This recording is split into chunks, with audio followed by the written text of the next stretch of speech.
Test போட்டியானது pink பால்ல நடக்க போகுது. எது பிங்க் பால்ல நடக்க போகுதோ அப்படின்ற மாதிரி இந்திய ரசிகர்கள் ரொம்பவே சோகம் அடைஞ்சிருக்காங்க. ஏன்னா ஆஸ்திரேலியா பண்ண சம்பவம் அப்படி. இந்த ஒரு வேளையில தான் பிங்க் பால்ல இருக்கக்கூடிய சேலஞ்சஸ் பத்தி ஆஸ்திரேலியா பிளேயர்ஸ் பேசியிருக்காங்க.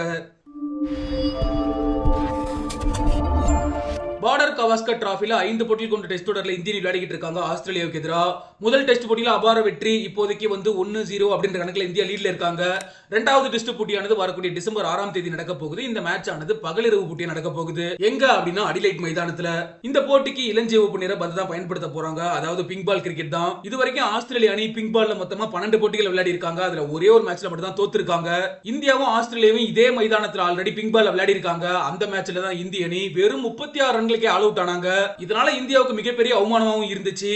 ஆனா அங்க இருந்து கம்பேக் கொடுத்து பார்டர் கவாஸ்கர் டிராஃபியை வின் பண்ணோம். அதெல்லாம் வேற விஷயம் அப்படினாலும் கூட இந்த ஒரு மைதானத்திலேயே ஆஸ்திரேலியாவுக்கு பதிலடியை கொடுக்கணும் அப்படின்ற உத்தேகத்தோட இந்திய அணி தயாராகிட்டு இருக்காங்க.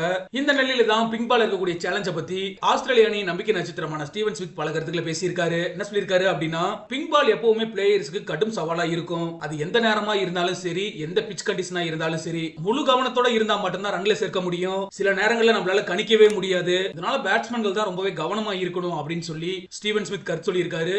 இத பத்தி ஆஸ்திரேலியா கேப்டன் பேட் கமின்ஸ் என்ன சொல்லியிருக்காரு அப்படின்னா, டெஸ்ட் மேட்சோட அடிப்படையில் தான் எப்பவுமே பிங்க் பால் கிரிக்கெட்டும் இருக்கும். சில சமயம் மேட்ச் வேகமா நகரும், சில சமயங்கள்ல டக்கு டக்குன்னு விக்கெட் விழும். பால் புதுசா இருக்கும் போதும் பழசா மாறும் போதும் மேட்சோட சிச்சுவேஷன் மாறிக்கிட்டே இருக்கும். அதை தவிர வேற எதுவும் கிடையாது, அதுவும் டெஸ்ட் மேட்ச் தான் அப்படின்னு சொல்லி பேட் கமின்ஸரோட கருத்துக்களை பதிவு பண்ணியிருக்காரு. இத பத்தி ஆஸ்திரேலியா அதிரடி வீரரான டிராவிஸ் ஹெட் என்ன சொல்லியிருக்காரு அப்படின்னா, கண்டிப்பா அடிலைட் மைதானத்துல பிங்க் பாலுக்கு எதிராக பேட்டிங் செய்யறது ரொம்பவே கஷ்டமா இருக்கும். ரன்ஸ் இருக்கணும் அப்படின்னா நம்ம வித்தியாசமா ஏதாவது ட்ரை பண்ணி ஆகணும். எங்களை பொறுத்த அளவுக்கு அடிலைட் மைதானம் ரொம்பவே பொருத்தமா இருக்கும். நான் இங்க நிறைய மேட்ச் விளையாடி இருக்கேன். இங்க நிறைய ரன்களையும் நாங்க குவிச்சிருக்கோம். அதே தான் இந்த தடவையும் செய்ய போறோம். இந்த மேட்ச் டே நைட் நடக்கிறதுனால எங்களுடைய நிறைய நண்பர்களும் உறவினர்களும் இந்த மேட்சை பார்க்க முடியும். இந்த மேட்சை நான் எதிர்பார்த்து காத்திருக்கேன் அப்படின்னு சொல்லி டிராவிஸ் ஹெட் அவரோட கருத்துக்களை பதிவு பண்ணியிருக்காரு.